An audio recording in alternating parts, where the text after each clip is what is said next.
On today's show, we're going to be talking about the GameStation Pro, and it's available for pre-order. All coming up right now.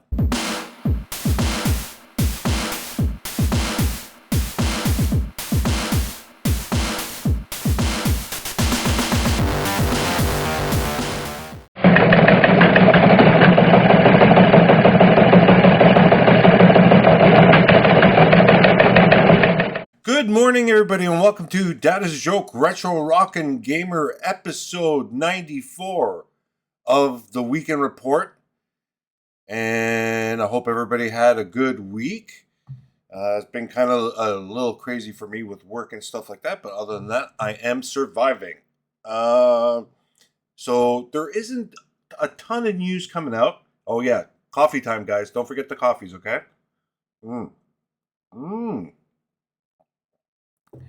So let's start off. There's not much news, so I'm gonna just what I pulled out.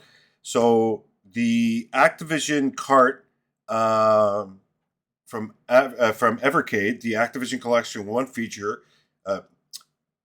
The Activision Collection One features 15 all-time classics from the early days of the world's first third-party console game developer, which is true, including Beam Rider, Enduro, and much more. So if you got an Evercade device, pre-orders are open now, and it's coming out in November, which is very cool.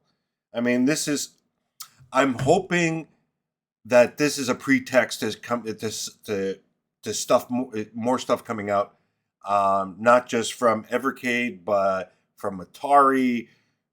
Again, and I've repeated this multiple times.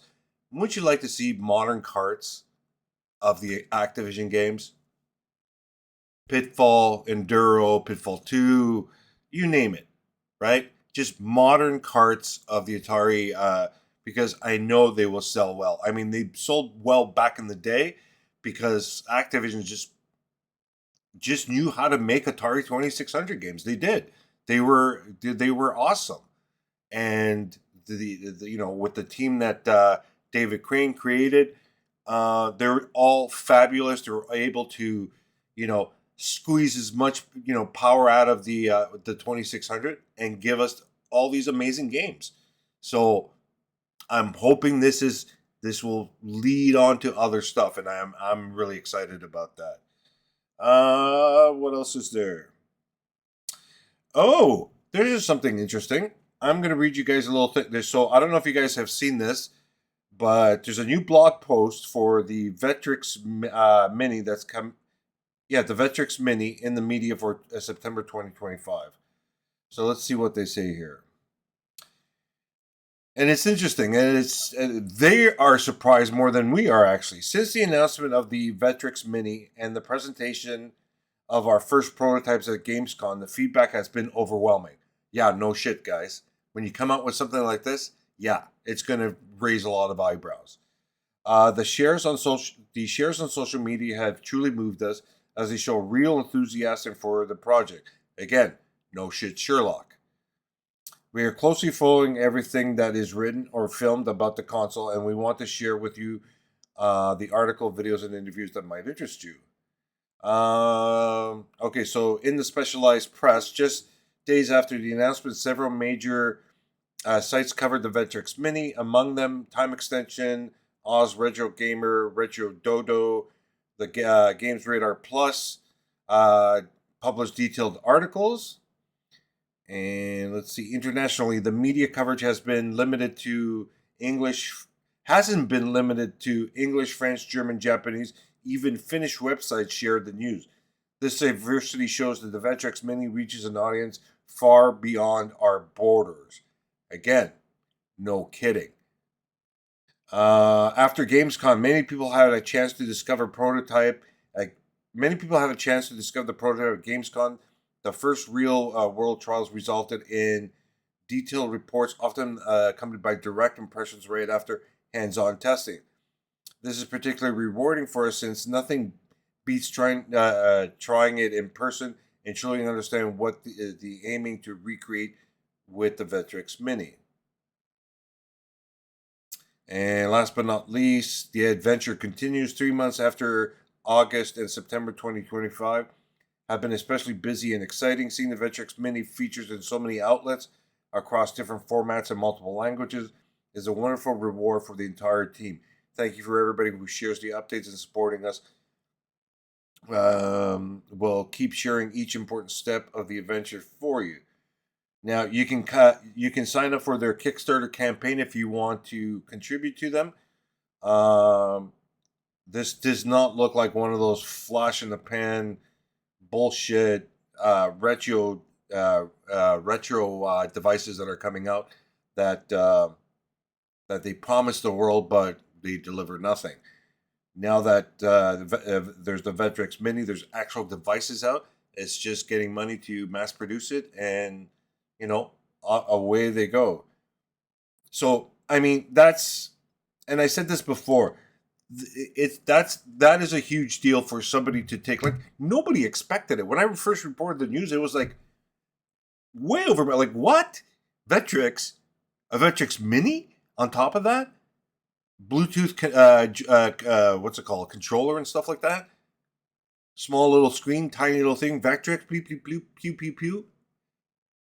That's amazing. And hopefully, I'm hoping, because there isn't a ton of games for the Vectrex because their third-party support for it was non-existent.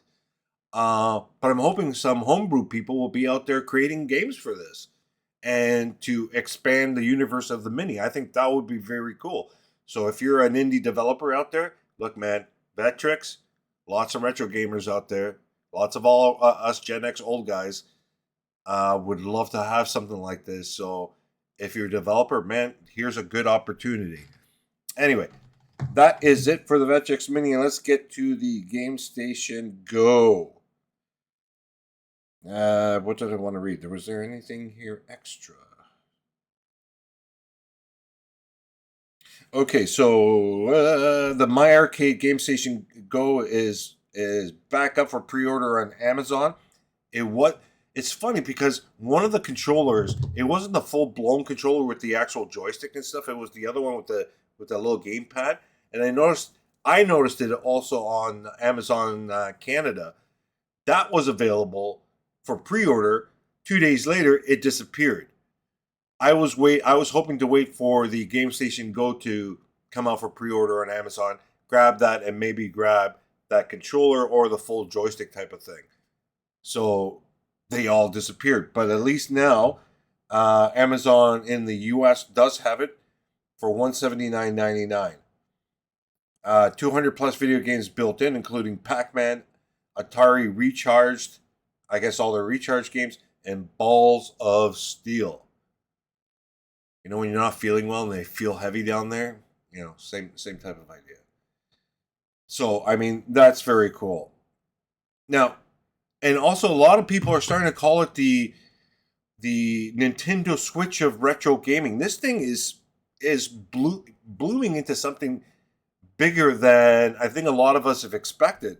I mean, not only does it have a nice big giant screen, right? Not only does it have the spinner controller, the roller controller, the D-pad, right? And then also for Atari 5200 games, it has, the number pad that you can use for the games, right? Maybe now I don't know about other emulators and stuff like that, but I won't be surprised that it will have. I mean, this thing is bordering on to be bigger, even bigger than the Atari VCS, even though I know a lot of people say, well, the Atari VCS wasn't that big in a sense of amount that they sold. But I have a feeling right now that the GameStation Go is going to be humongous for this holiday season. I mean, not only can you take it along with you, you can hook it up to a TV, right? HDMI into the TV, have the thing sitting somewhere where here on the on a stand or whatever, and then sitting back on the couch and using one of the wireless controllers, right? Like the big joystick thing, and it's mind-blowing what this thing is going to do, right? They really thought this thing out. And I think this is going to be a huge deal for my arcade and a huge deal for Atari. And if this really takes off, imagine what will come down next, right? Or all the more peripherals coming out for it, more options to play different games, more emulate. Who knows? But if it takes off, like I have a feeling it will, it's gonna be humongous, absolutely humongous. Um, Other than that, folks, I don't have anything else. Yeah. Uh, that's it. That's it, folks. Anyways, I hope you enjoy your Sunday. I hope everything's going well. Um, that's it for the news today, and we'll see you next week. Take care, everybody. Bye now.